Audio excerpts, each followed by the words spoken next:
introduce themselves?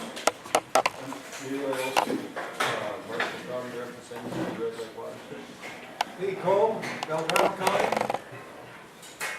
I'm Gene Tiedemann, West Polk County. Farmington, Red Lake County representative. Albert Man, East Polk. Myron Jesney, Red Lake Watershed District Administrator. Okay, and, after 17 years, I've never been applauded once on this board, so twice in one night would really be a record. I'm gonna turn it over to Myron to begin this. It's kind of a lengthy process. We, got involved in this, pipe, misplaced pipe, or misled pipe. I think, we'll get into the discussion of four-legged lake, and Nate has something he wants to kind of share with you folks on other projects that we are doing in the Red River Valley and in the vicinity of these areas. But you guys all know the history of four-legged lake.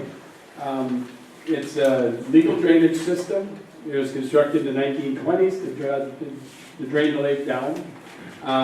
Since that project was completed, things have changed on that lake. It's now a lake. And we're here to discuss some alternatives, where we were, where we are now, where we could be.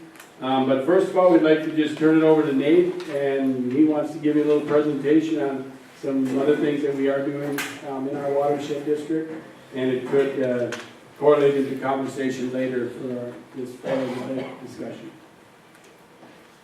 Thank you, Myron. As you said, my name is Nate Gallagher. I'm an engineer for the Watershed District. And what I'm about to present you is educational in a sense and informational, but it does relate directly to the four-legged lake discussion, so anticipate that. And I also want to emphasize that this meeting is primarily informational. We want to explain to you some of the initiatives of the Red Lake Watershed District, and then also when we do come to the four-legged lake discussion, there are some kind of drainage law policy issues to discuss, as well as working with landowners in the county, etc., to try and determine where to go with four-legged lake. So that's what this meeting is about. As I understand it, is an informational meeting, correct? Correct. Yeah. Correct. Great. Well, Leonard, Minnesota, Four-Legged Lake is part of the Red Lake Watershed District, part of the Red River Basin. Huge basin, North Dakota, Minnesota, even in some in South Dakota, of course, it goes north into Canada.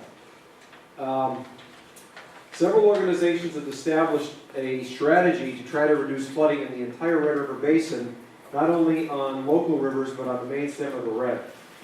And so the Red Lake Watershed District has agreed to and is pursuing flood damage reduction goals, which could include up to a 20% reduction on the Red River to the north and associated reductions on peak flows on the Red Lake River, for example.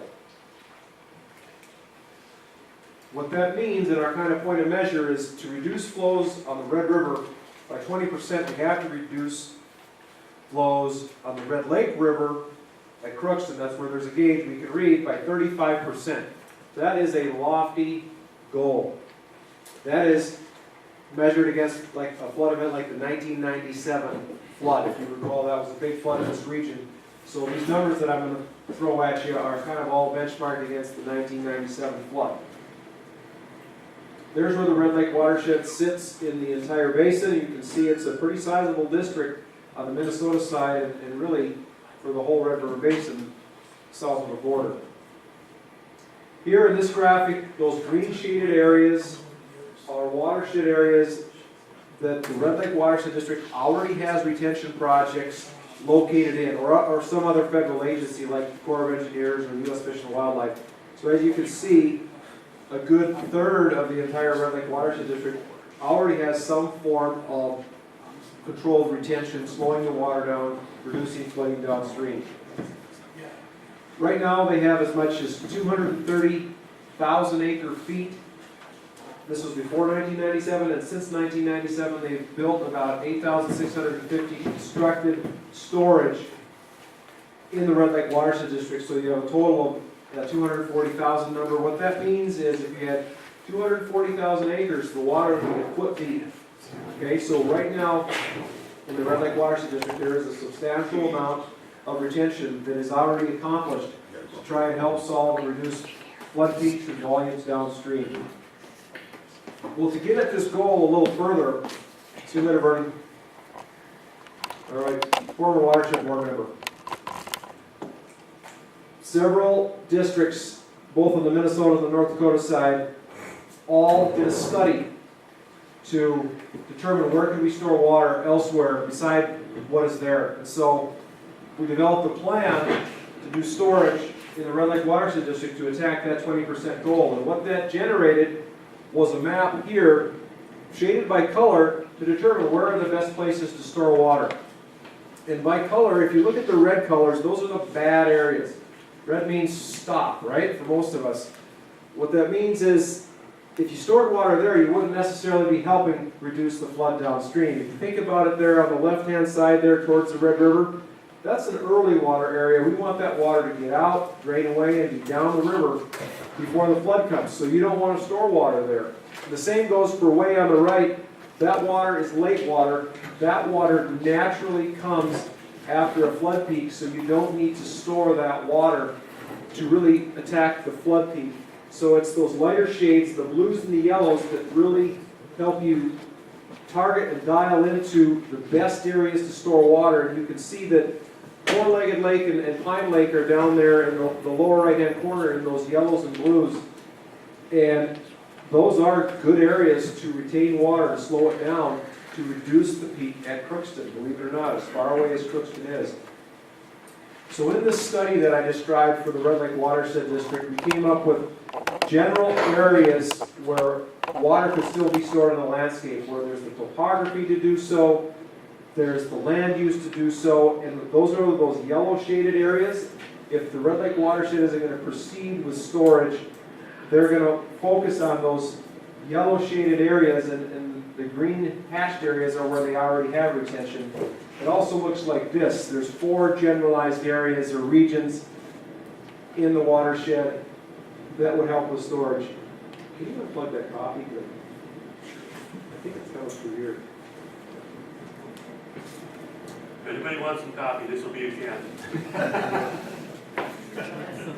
Oh, but do you hear that? It sounds like the ocean or something. Okay, I'm sorry. It just bothered me. So, with that storage that I identified in those areas, you can see that number there, 18%. That's what we can achieve if we construct all the storage for the legitimate sites that we identified. That doesn't get to the goal of 35% that I had mentioned earlier.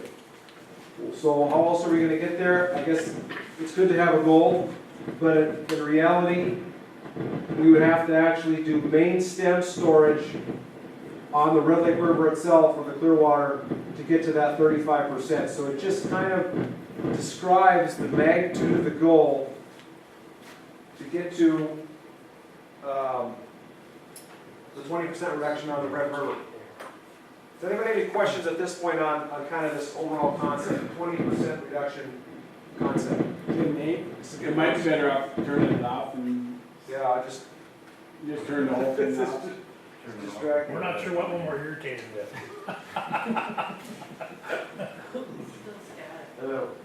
You turn the volume down now so you You can't. ever have the Sportsman's Club get a new microphone system?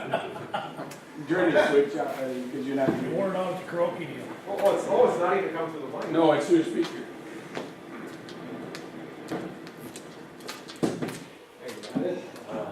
Oh,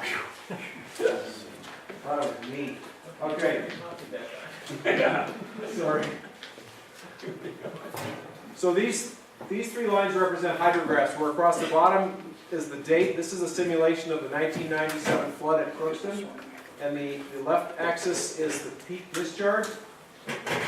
Well, if we constructed retention in the Red Lake Watershed District that I talked about, you could reduce it to that red line. Well, to get to the actual goal, the 35% reduction at Crookston, you would get down to then that dashed line there at the bottom. So you can see there's really 2 steps to get there. And both of those goals are substantially difficult to reach. There's an amazing amount of storage required to get there. So what do these sites actually look like? Am I just making this up, or has this been done before? And the fact is that the Red Lake Watershed District, as well as a lot of districts on the Minnesota side and some on the North Dakota side, are and have built retention in the last several years, and the federal government was building sites dozens of years and tens of years ago, decades. Oh, but I need the mic for this. There's always something.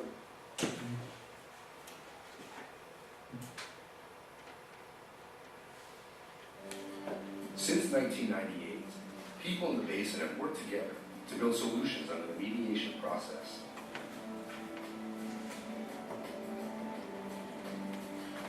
This process has clear goals for flood damage reduction and natural resource enhancement. After 10 years, this work is bearing fruit. A primary approach in reducing flood damage is to strategically hold water where it falls by creating impoundments.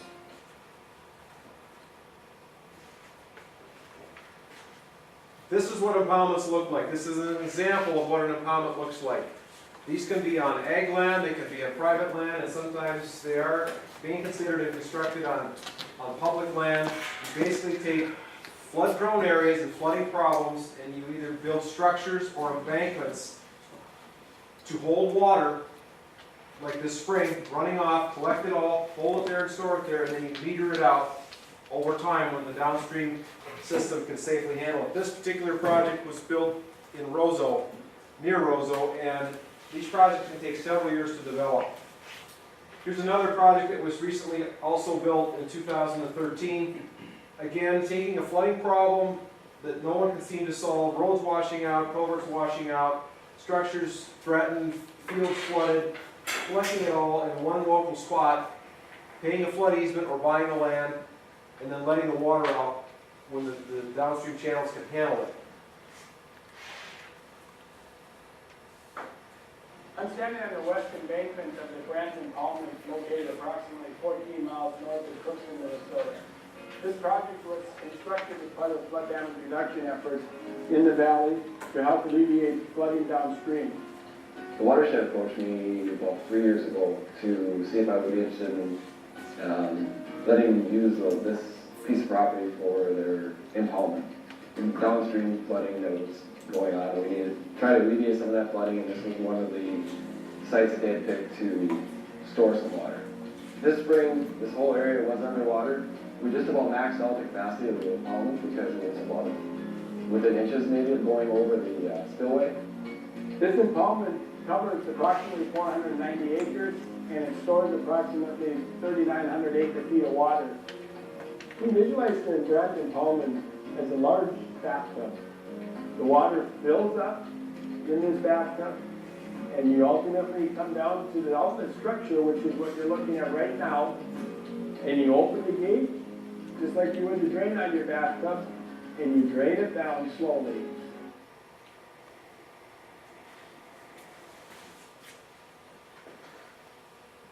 Another project example, this is another project built by the Red Lake Watershed District, Marnell Impoundment. This was an area that was commonly flooded. Water would break out across roads, wash out roads, fields flooded.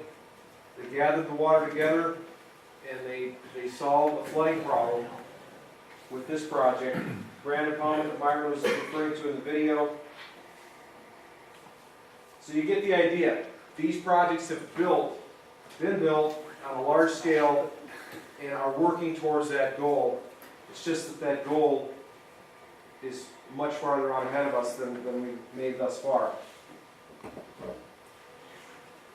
Any questions about retention, the idea of holding water back? Yes, sir. Yeah, I thought you had on there before, setting the bean field, that be impoundment. That was kind of what I would call the high side of the impoundment, I believe. In this case, it was the east side, but I think he said that was flooded, and he still got a crop off, or at least he always has that option. In that case, he owns the land, and there's a flowage easement, so the watershed has the right to flood that land at any time, so he farms at risk. But more often than not, he successfully gets a crop off that particular site. That area is in the 100-year flood, and it was flooded. Right, so that's that site that we're talking about in 2010. And where the guy was standing when the video was taken, I want to say was right up, back up in here somewhere. So, I was just kind of a little primer on 20% reduction goal and impoundments. So how does that relate to four-legged lake? Well, let's get into that discussion.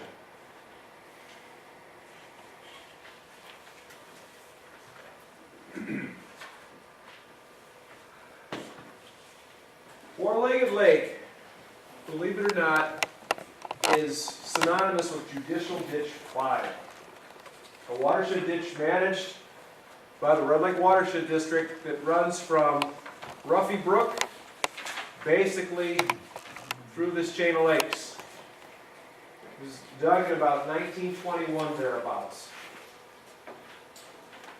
About 2010, and I'm just paraphrasing here, the outlet culvert was raised at this location and set at an invert that you all currently live with now. That's where the water runs out. The four-legged lakes is through an existing outlet.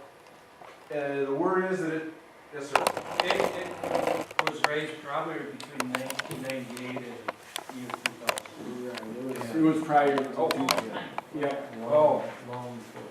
It just came to the attention of the watershed district, if you don't know. Okay. Good point. Awesome. In that case, additional lands were flooded.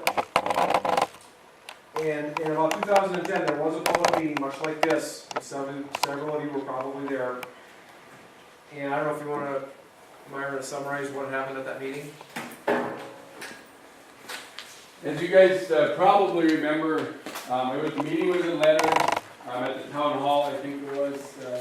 And at that meeting, there was various opportunity or options to remedy the illegal changing of a legal drainage system. But it has to go through a hearing process. The raising of the pipe was never done through a hearing process, which has to go through the Red Lake Watershed District. Nor was anyone contacted, frankly, until we found out about it. So after that, we had to hire an engineering firm to look at the old ditch plans that were made in the 1920s, retrofit them to 2010 datum, determine what the intent of the project was back in 1921. It was frankly to drain the lake, to increase the pasture, haying capacity back in them days, which was, in them days, that was just as much agriculture as grain. We needed a place for our cattle. So they drained the lake. Well, obviously the lake isn't drained anymore, so something's changed since 1921. And it's changed without, like I say, going through the legal process. And that's where our board comes in. We are the managers of that legal drainage system. This board right here is the managers of that legal drainage system. Before you can change a legal drainage system under 103E, Minnesota Statute 103E, you have to go through an improvement proceeding, an abandonment proceeding. There's a whole host of things you can do, but it has to go through a hearing process so everyone is informed what happened. What we have now is we have people paying benefits into a legal drainage system that aren't draining anything. Their water sits on their land. Actually, some of it's under the water now, and they're paying a drainage benefit for a ditch system where they have, I know one gentleman for sure, and I don't know his name, but it's at the outlet end, he has about 40 acres of land under the lake, and he's paying drainage benefits the way it sits right now. So there's a legal process to raise, to change the legal drainage system, but everyone has to be compensated if what the intent of the project was changes. That's never been done. So we have people paying benefits right now to a drainage system that frankly don't drain anything. What exactly is paying drainage benefits? When a drainage system is constructed, the only people that can pay by law for that system is those benefited by it, which means the people in that green area. So you're talking people being taxed on their property? Yes, that's what the discussion was. That's where your taxes come from. Four-legged lake is in the green area. And you guys, that by a legal drainage system, by law, the only mechanism that's in place to pay for that project is those who are being benefited, which is different than a flood damage reduction project, that the whole Red River Basin is incorporated into a goal. So this is the difference between what our discussion was earlier from Pine Lake to a legal drainage system. Anything you do on that legal drainage system has to be paid for by the people in the benefited area What do you mean by benefited area for those people that? that are in that green, that actually, if you can visualize that, you know, back in 1921, that lake was gone. They drained it down. I actually Googled a historic map and it was still there. Well, the lake was still there, but trust me, the project drained it down in 1921 because we have the survey information and the, Yeah, that's prior to 1912. yeah, so, I mean, so it was drained down. So we can't argue that fact, because that has court history to prove it, so. I'm a little confused on something. You're referring to the drainage ditch over by Ruffin Brook. But there was something that happened to the drainage system on East Correlated Lake where it feeds into the other south end, where it affected the water levels based on a new culvert. Was that culvert through that big ridge? That was through that rail, or that Just added a large amount of money to my tax bill, so what's related to additional charges to tax bill from 2011 to current date wasn't from the culvert. Okay, we gotta make sure we stay organized though. Right there. That's Okay, there is no project that was done there that caused your taxes to raise from our watershed district. Well, there was, There was. to the tune of almost $1,300. No, you're confused of what you probably paid your benefits to. It was not because of any culvert.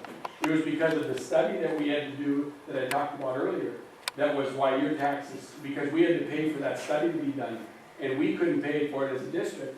The citizens had to pay for Okay, it. so whatever happened on the Ruffy Brook side back in the 1990s. It had nothing to do with what your taxes were. That I mean, Taxes are being charged for now, the additional funds? I'm not, That's what I'm trying to find. I've had almost $1,300 in increases on my tax bill for this ditching project. okay, what, I got a copy of my tax bill. all I can tell you is what we have levied, and we levied it. So the only thing we've levied for on that system is to maintain some beaver dams that were by that structure, to do that study, which incorporated into that meeting at Leonard. We had to have that, we had a study prior to that was completed by an engineering firm. And we levied that over a 2 or 3 year period. Because there was, you know, for that small benefited area, we levied it over a 2 or 3 year period. So it wasn't such a big bite. That's the ones that's the only taxes we put on that system since I've been there. And I've been here since 2003. So what you're seeing in the last 3 or 4 years has to do with that study that we did and some beaver dam maintenance. That's all that we levied on that. Okay, so the county is the distributes that determines. The county is the taxing authority. We actually submit the levy to the county and they put it out amongst the benefit area at our request. Okay, so I'm considered to be in this so-called benefited area. And the way that it affects my property is my property on the side east, like if we're like it's on the east side, is a wetland area. So I don't know to what benefit I'm being charged for. Because you would have to totally drain Four-Legged Lake and wait many, many years for that land to dry out. So the difference for me is either more wet 1 year, more dry 1 year. The backing up had to do with some kind of culvert on 23 there.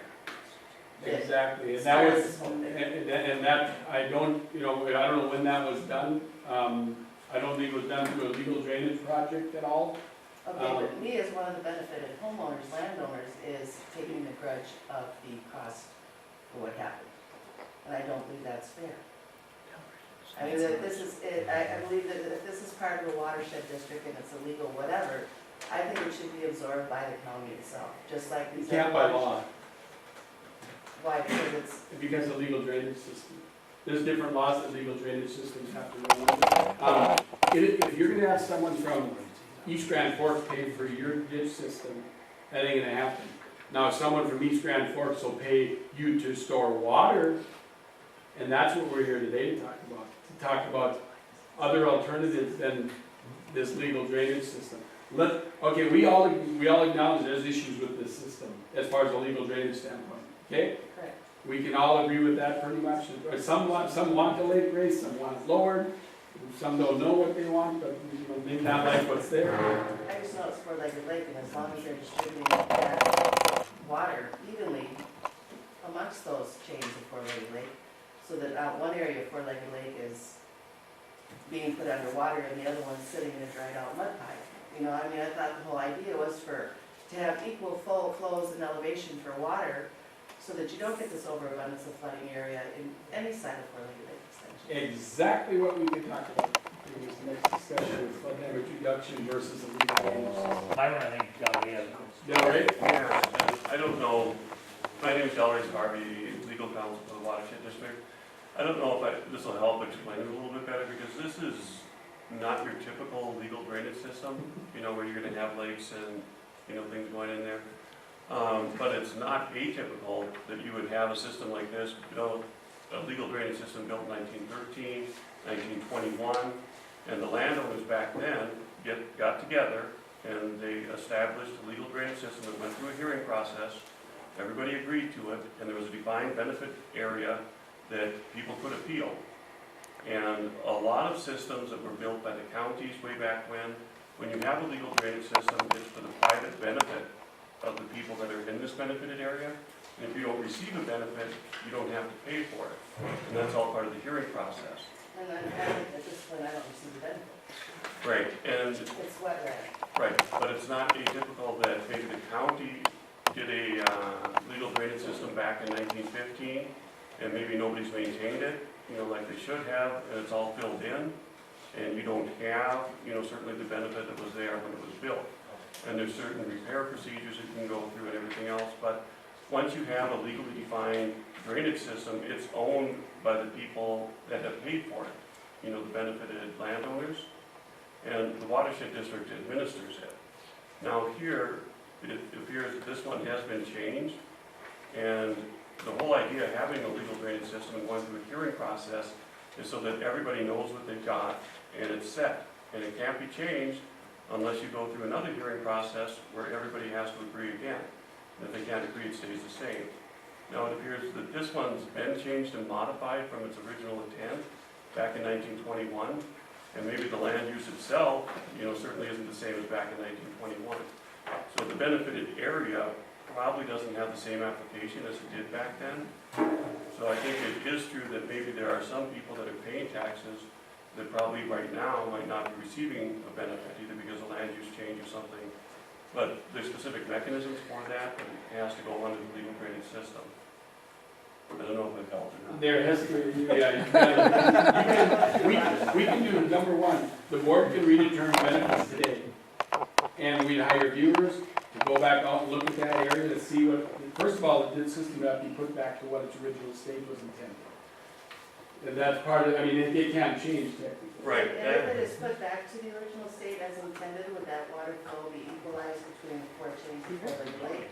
And would it reduce the wetland, let's say, on my property? It would lower the whole water table by a drastic amount because that pipe at the outlet would go, that red one, that red dot right here, that pipe would be lowered, thus lowering the whole chain.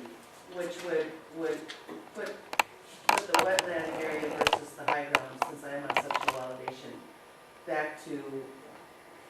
Well, there may be changes to that culvert that you're talking about through 23, County Road 23 or something that may be a restriction on how that actual system was intended. That would have to be looked up as Well, well. something had happened where it was backed up and it got busted open, and it's a whole other story, and all I can say about it would be my hearsay. But I do know that East Four Lake has been affected by things that have gone on with water levels for several years now. Yeah, and if you live, I'm in section. you live right up here? Yeah, there's 3 sections that I have there. I'm from the highway there on 23, going straight up the shoreline to the north. Can someone tell me how, okay, here's the legal drainage system. How does the water from this system get to this system? There's a culvert. Right here. Right there. Yeah, there's a culvert. And there was damage to that culvert that was done in place of another culvert. If you will, I could talk for a Yep, while. then we'll talk to Dan, I have a couple of questions. let's have Dan kind of lighten this up first and then we'll. You know, I've been looking at this for quite a while now, many years. And, from what I understand, the account got raised around 98, 99 when I first came, 2000, that, the downstream one. But before that, at some point, it was raised substantially. And I don't know what year that happened, it's way before my time. Also, I believe the culverts, when they rebuilt County Road 2, I don't know if it got raised or not, and 23, and that railroad grade, whether that got raised or not. Looking at the study that Houston Engineering did, it looked like the whole original system was lower.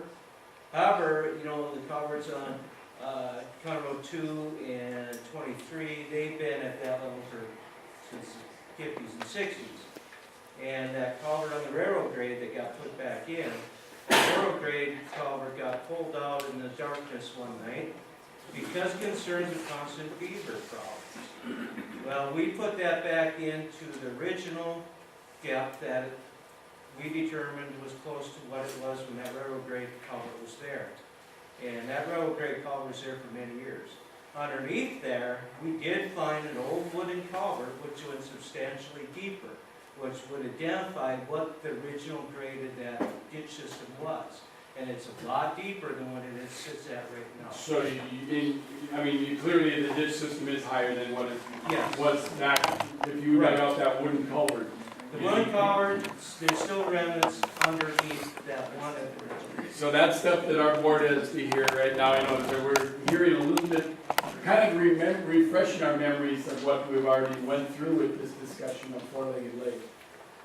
But that one culvert, you know, that was gone for many years, because that railroad culvert was there for, I don't know how many.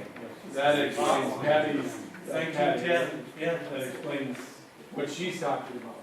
Yep. So, yep. I have a wonderful wetland. I know you do. Right, so So, that you kind of, know, so to me, I always say, to what benefit is to me, it's, Exactly. the only one that it harms when there's more water coming in is the deer have deeper water to go through, or if I wanna be out there hunting, I choose to either walk into water at my waist if it's wet, or below my knees if it's not so wet. But whatever's been going on with the lake system in the last 4 or 5 years has backed up more water to the east side of Four-Legged Lake. And not so much on the west end because mine is lower elevation. Not too much I can do back there to protect the environmental wetlands. But to get socked $1,300 on your tax bill 4 years, For clearly not seeing. for clearly not anything that I see as a benefit to me.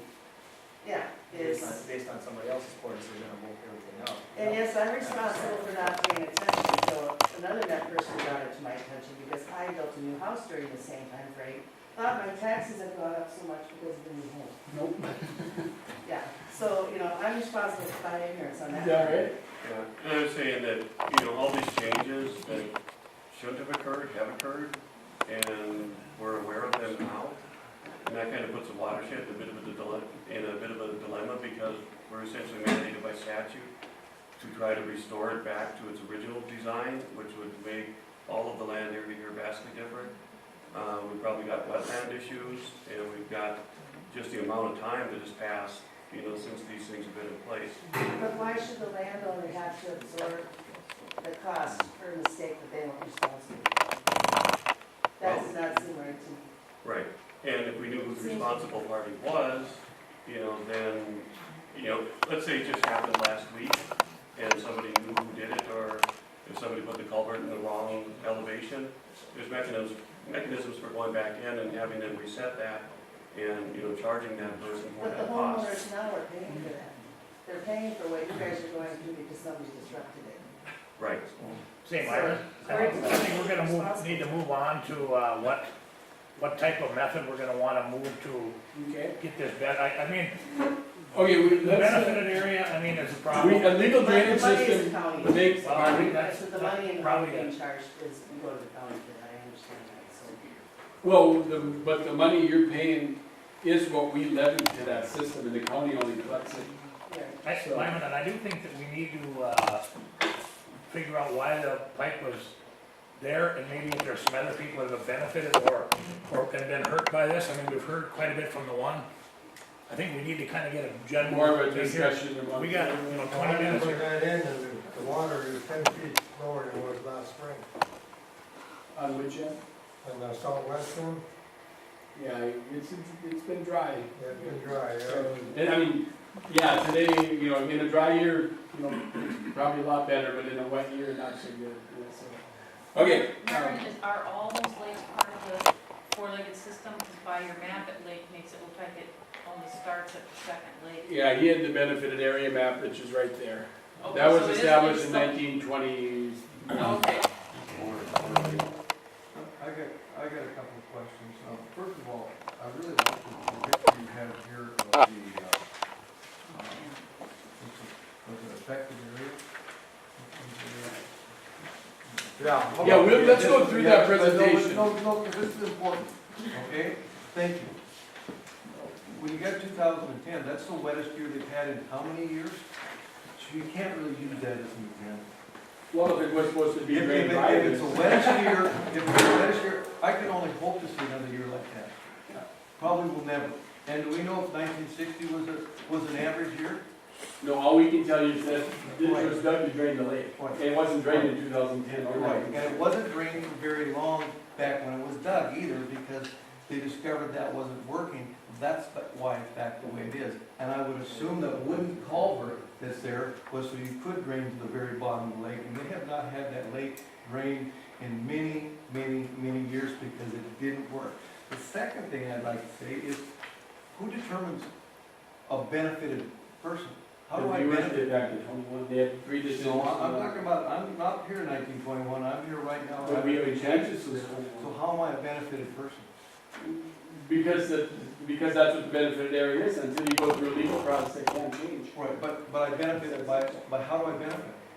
What's the benefit to the Yeah, what's my landowner? benefit? Right now, it's 0. We're in a No. negative. What was it What supposed was to it be? supposed to be? What was the the benefit? benefit was, when it was all drained out. Increase the pasture land. It was drained out to make that whole area that's now a lake was gonna be a pasture and hay meadow. So That's what it was. That's what the project. Myron, how much of our presentation do we have left? I don't wanna get this. Yeah, let's do this presentation, then we can get This back. is just getting to be. We're talking about, you know, legal drainage system stuff, and that is what this is. I knew that's been a heartburn, because it's a heartburn for us too. The state is in right now, but let's go through the presentation and then we'll continue on with discussion. This slide really gets at the heart of the matter. What are the goals? Why are we here? Okay? Possibly to modify the existing outlet structure to allow for a combination of current or original lake levels. I'll get to what that means in a minute. As we've been talking for the last maybe half an hour, the district has to follow appropriate drainage procedures, drainage laws. So that's one piece of this.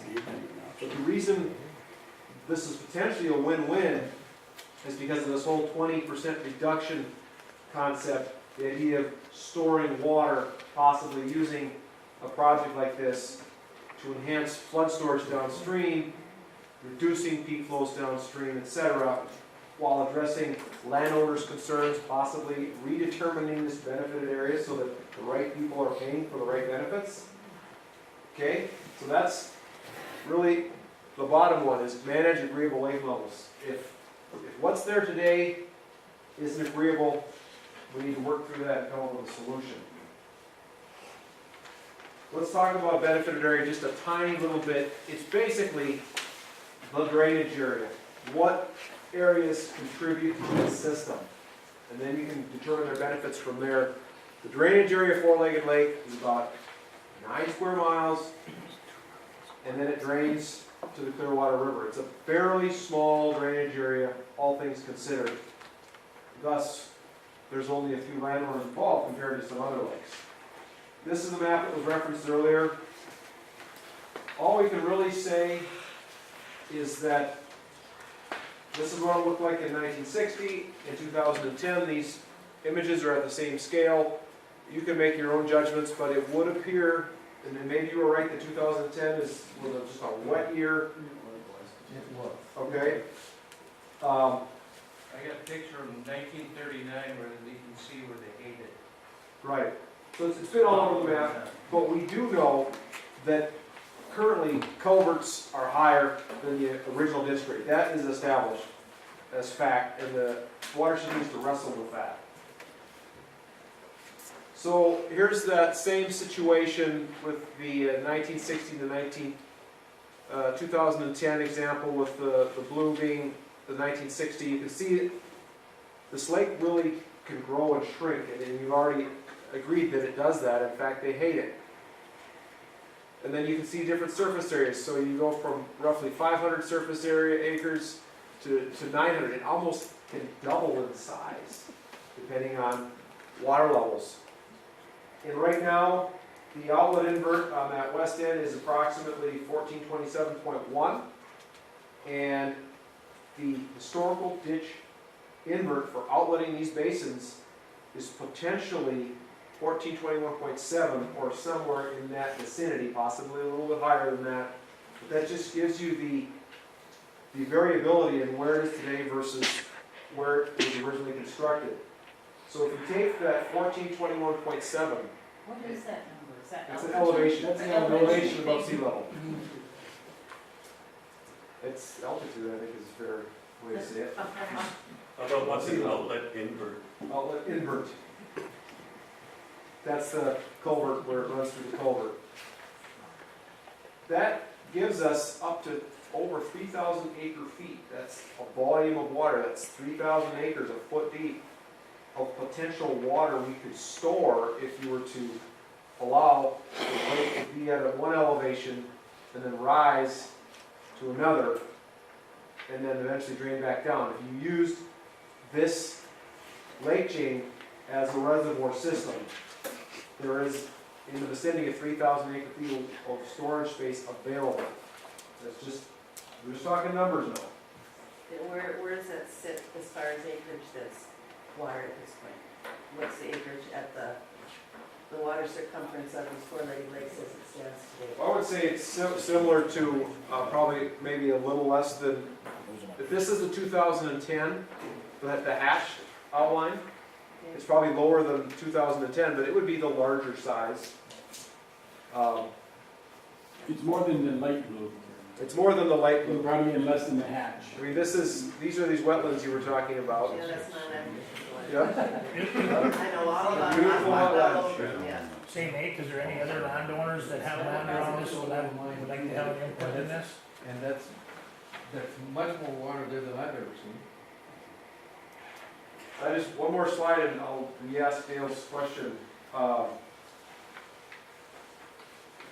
what are the options? What am I even trying to suggest here? And that is simply, if this is where the pipe is at today, that's draining these basins, okay, this is kind of the status quo, it is what it is. You're all in a benefited area potentially that doesn't really benefit you. Is there the potential to start discussing some sort of scenario where you would put in a structure that could allow manipulation of the level such that these basins could be used for retention and managed at a level that is agreeable to landowners and through a project team process, through a public hearing process, through a legal drainage proceeding to get to a point where the watershed is really square with the law once again, using it for, not so much a drainage project anymore, but a retention project that benefits everybody and changes the benefit Which is area. something that really watershed district would like to see. Martin, let this gentleman Just gonna say, if it becomes a retention project and we're going to impound additional water, the beneficiaries being, I guess, somebody downstream, like all the way over to the Red River, I'm not sure, but does money flow upstream to landowners in the area to help compensate for that storage? Absolutely. That's kind of where we're here today. We already know what mess the lake, or the ditch system is. We know what mess that's in. I mean, we can argue about how it got there, why it's there, it's there. It's miserable for some like it maybe. The answer to your question is yes. If we put this to a flood damage reduction project, instead of a legal drainage system or through the hearing process, change the definition of what it is. The money will come from outside sources to help pay for it. So to lessen the burden on. It could almost eliminate your burden in the right situation. If you remember back in the meetings, you had the opportunity to petition to the board to abandon the system. to improve the system, or to put it back to where it was. There are the three options I gave you in Leonard. There's three options. So far, we have zero from any of you folks. And this was how many years ago? So it's not about us all of it here. You know, you had opportunities to do something and nothing's been done. But this can be revisited. So we're here right now to give you this option and to maybe make this thing function better, but at the same time, clean up the legal drainage issue that's kind of been a burr under everyone's saddle here for a long time. You have my support. So, again, you'd have to have two separate hearings, we still have to have a legal process just because of the laws that are in place.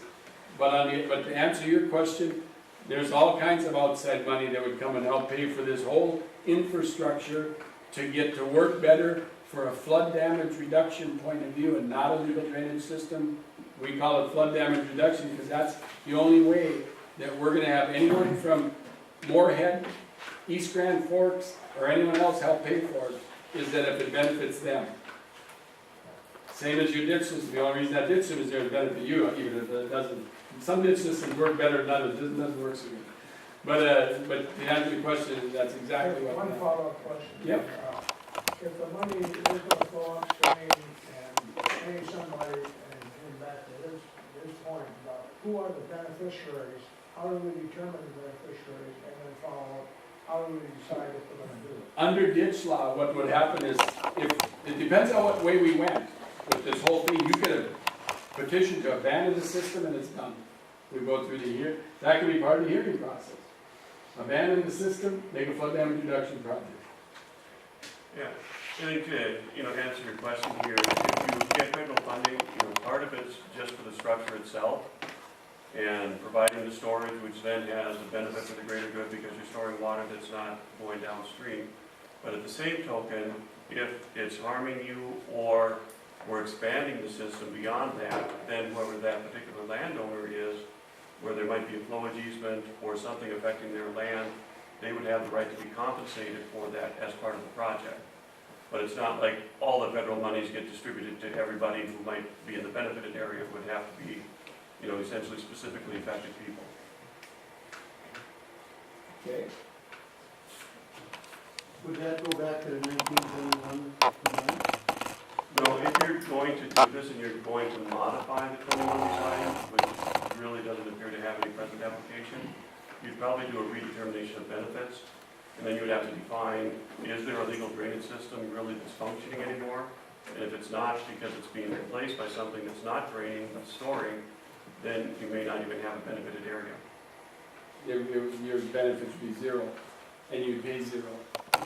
And the future maintenance would be paid for by a project if it overtook this project. Right. And the benefit is to the public at large, by other people essentially sacrificing their land for storage, for the greater good.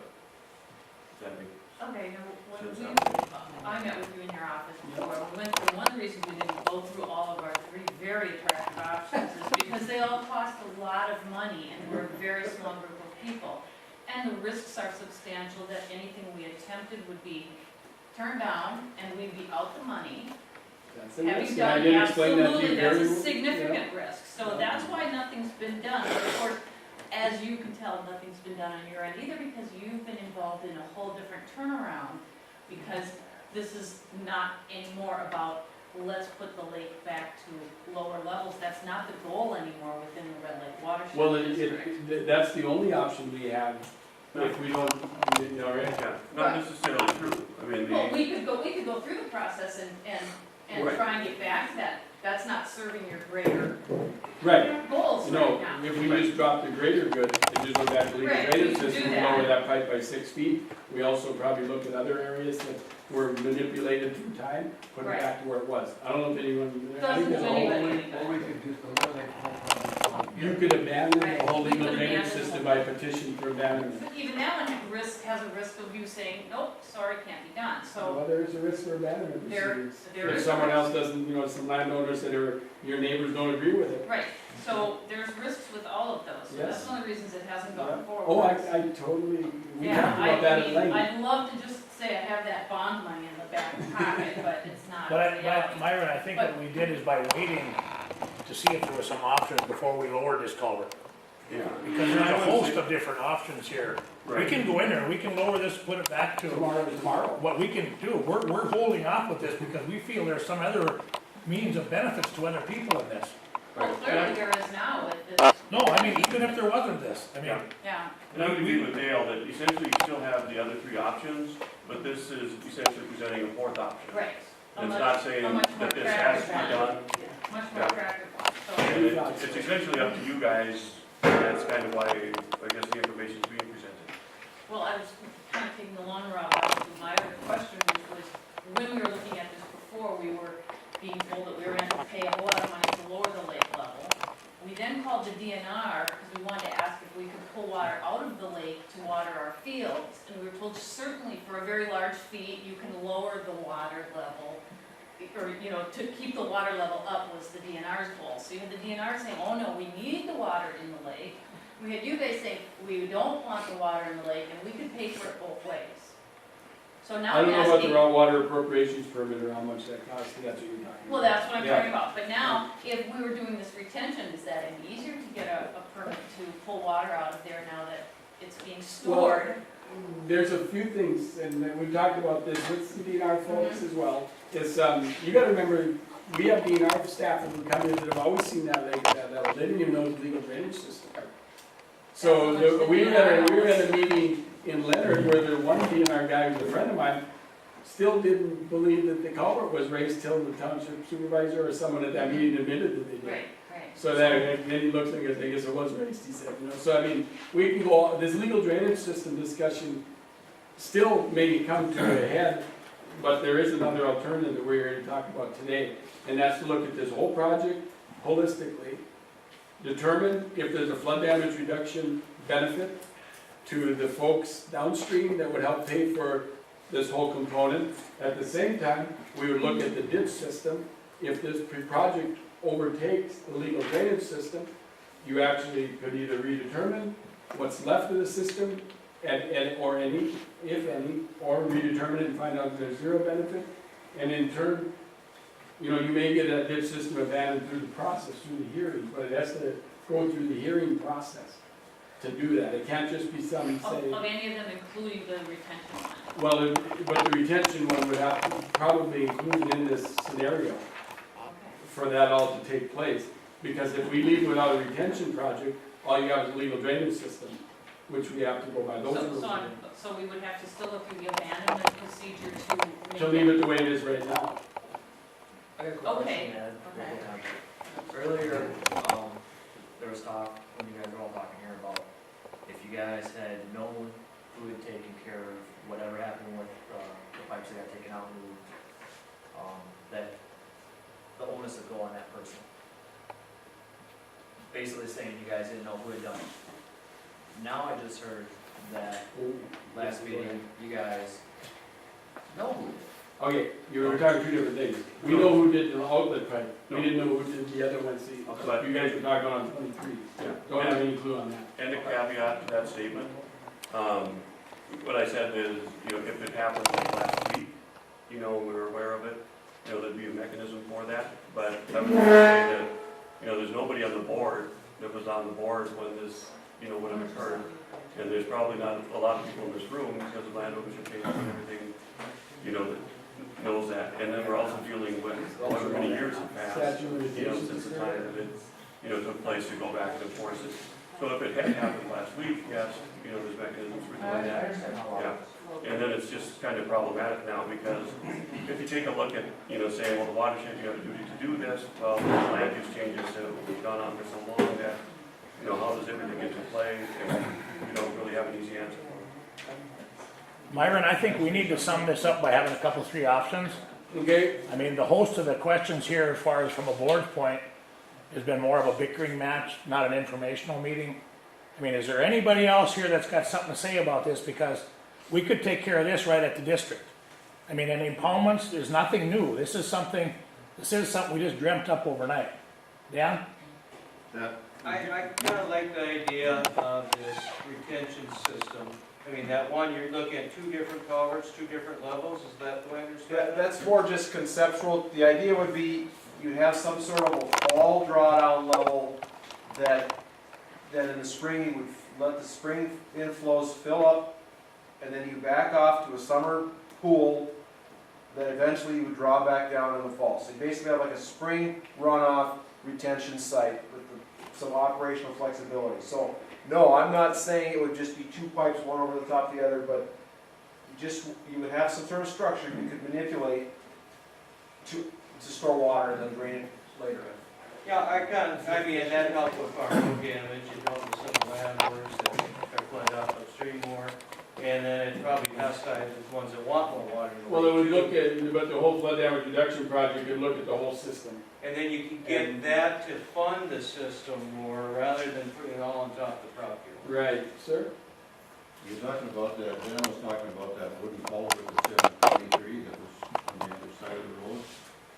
Okay, you know what that culvert was put in there for?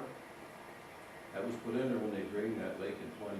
I can't prove what I'm telling you, but I can tell you this, that my grandfather, and there's a lot of people around Leonard Road, and I talked to a guy who was 91 years old today, and that culvert was put in so they drained the lake. I've got a picture, and I know that you guys have it, that shows where that lake, from where that culvert was in, it was dredged all the way down to 23 or 233 to drain that lake. Now you stop and think, if you think for 1 minute that the farmers are gonna pay to get that water out of there to gain what little bit they did for that land, you know that that's just words in the wind. That does not hold anything. What's that? What I'm saying is that when that lake was drained, you know that the farmers around there would not have paid to get that lake drained to gain any land. Oh, it was a petition. It was not the farmers that wanted that drained. That water was used for something downstream, and I don't remember what it was, but I know my grandfather and other ones told me what it was, but I don't remember. Yeah, actually, That- They used it and for that logging ditch- there. They logged off that island. That ditch, that number 5 ditch was dug to drain that lake. And if that trestle that went across there on, by 23, there was a trestle all the way across there. That road, that was not a railroad grade, that was a trestle across there. So if you're gonna go back to the original height of that lake, it's gonna be a lot higher than what it is now. If you go back and check, you will find that. well, we went back and checked to see what it was in 21. We know what it was constructed in 21, and that's all we can go by, I know, I understand. by law, so. And I cannot prove it. I can't prove it. But anyway, back to what our discussion is. One alternative for flood damage reduction is to look at this whole system. Look at what we can gain for flood damage reduction benefits. What we can do to work on the outlook to have a better operating plan. Look at a project team. This all has to go through a project team, which has to go through government and state agencies. Landowners, alike, land county would be involved. And we would be sitting down at a table and developing a project that would help rescue this mess that's going on right now. That is one option we have right now as far as what we're here today for. What the drainage system, the board can take care of that at the next board meeting if we had to. If they had to, they can take care of it by law. I mean, Yeah, I think that's an option that I mean, is there. yes.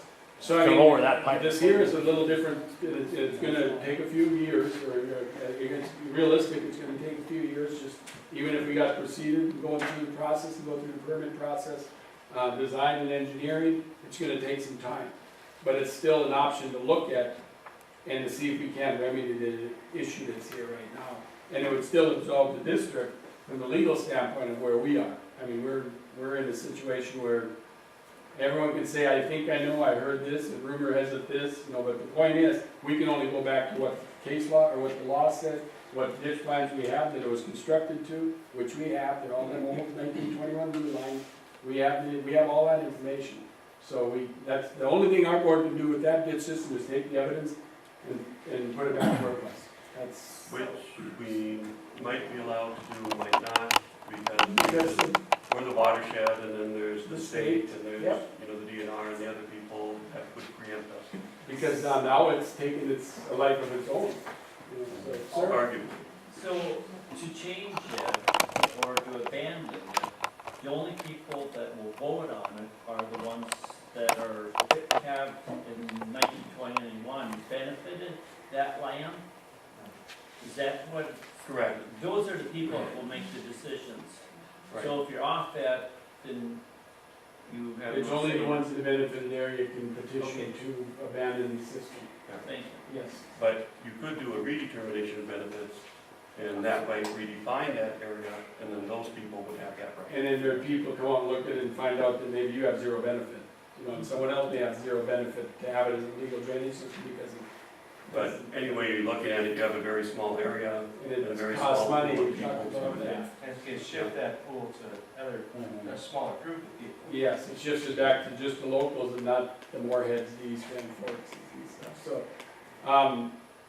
what we want now out of this is just some, go home and absorb it. Listen, just, talk amongst yourselves. We have our website and our emails to let us know what your thoughts are. Our board, like I say, they'll address this situation in the very near future, for or against. But they're waiting to hear from you folks whether you want to proceed with the alternative that we're talking about. And right now, we're not talking legal drainage, so we had to cover it because it is. Can I ask then, so you have actually made any progress on presenting this area to people in Crookston or beyond as a retention area? We come to the landowners first. You guys are the first meeting we had on this project. Okay. So But we are you know- saying you need to ask permission? Well, I'm saying that, we have no idea whether that's an alternative for us or not until after you meet with them, correct? No, our board decides that. These people right here are here to listen to They you decide guys. the retention Yes, areas? they initiate Oh, the okay. projects. And I think thought the that was an realization, engineering decision. and I think the realization here tonight is that we have the authority to lower that pipe if we want. I got that message. Okay, because that's why we've been holding off as long as we have. But that wouldn't really serve your, yeah, I- you won't get your, you won't get And, your applause for and that. nor do we want one on that. Because we think that land use, Delray mentioned that, we think the land use has changed drastically since 1950. So there might be better alternatives for what you guys want this land for now, and it's your land. So let's find out what you guys want and see if we can't get to that point right over here. Could you have it eliminated, the benefit drainage tax or whatever it is that's being put on the land now? Could that be taken off? And this become income of retention for water in the future? So in other words, could you reverse almost, so those that have been paying would no longer have to pay, but would be getting an income? Let's just assume there was no legal drainage system here. Delray, do you want to touch on that? Yeah, no, there wouldn't be any income that would result from it. If general taxpayer dollars are using it as flood retention, it might protect somebody 10 feet downstream, it might protect somebody 15 miles downstream, just depending on what water is being contributed at what time.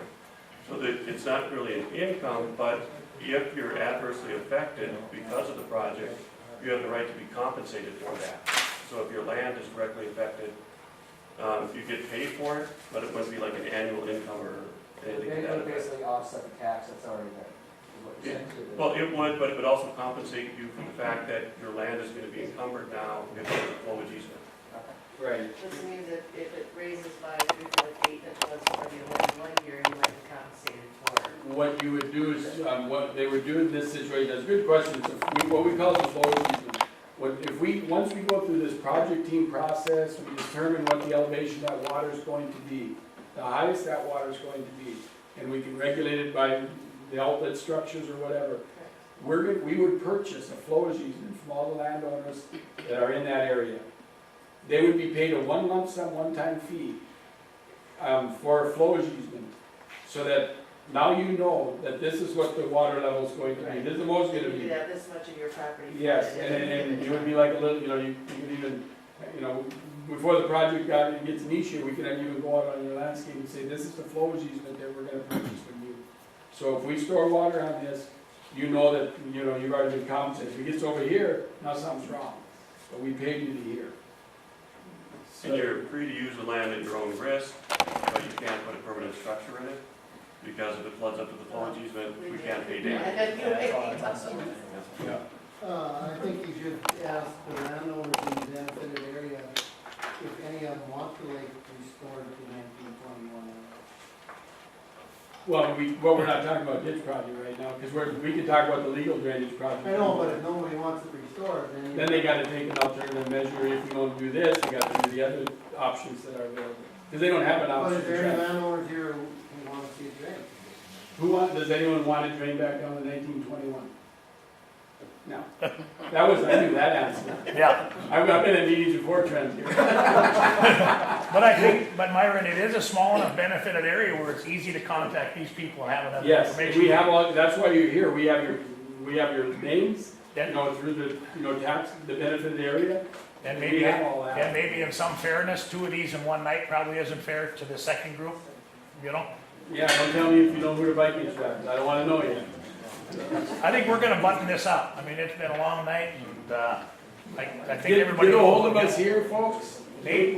I just wanna, so if this board decides to move ahead with this project team, they need to know who wants to sit on that team, landowner wise. Please contact Myron. And you know the benefit area, you've seen it, I want someone low and high, middle, it doesn't have to be 10, it can be 3 to 4. I'm probably the most. So, Anthony Barr outside linebacker. Dang it! UCLA. I hope you're lying. Looking right around. I think he's the artist. I've done this in NFL draft since 1983. Okay, so, So you want the rest of us to email you? and yes, say I whether we think support there could be maybe one spokesman for the group or something and get back to our district. Do we have a Clearwater County representative? yes, and I'm sorry, I forgot to mention that. Les Torkelson is your representative. He was at our board meeting today. He had his 50-year reunion at Bemidji State University tonight, so he really wanted to go to that. He wanted to be here, but we didn't tell him that this is going to be one of various meetings. Oh, And I think Les does know a lot of people and he has a good insight for this project. get a hold of Les, So I think that to move this and he'll forward. relay it. One more question, Larry. If we do go the retention route, who do we call when the channel gets clogged up and beaver dams are there? Would it still be the watershed district that would take care of that? Yeah. Or would that be taxed back to the landowner if the ditch system was abandoned through that process? It would not. So then they wouldn't have to assess the extent of. There would, Right, if it's a structure and it's for flood damage control, then it's essentially a district wide. Because it's greater than just a private area benefit. we have maintenance funds for all of our impoundments, and it'd be no different. Myron, I think we're gonna end this. Okay. Informational meeting. Thank you all for coming.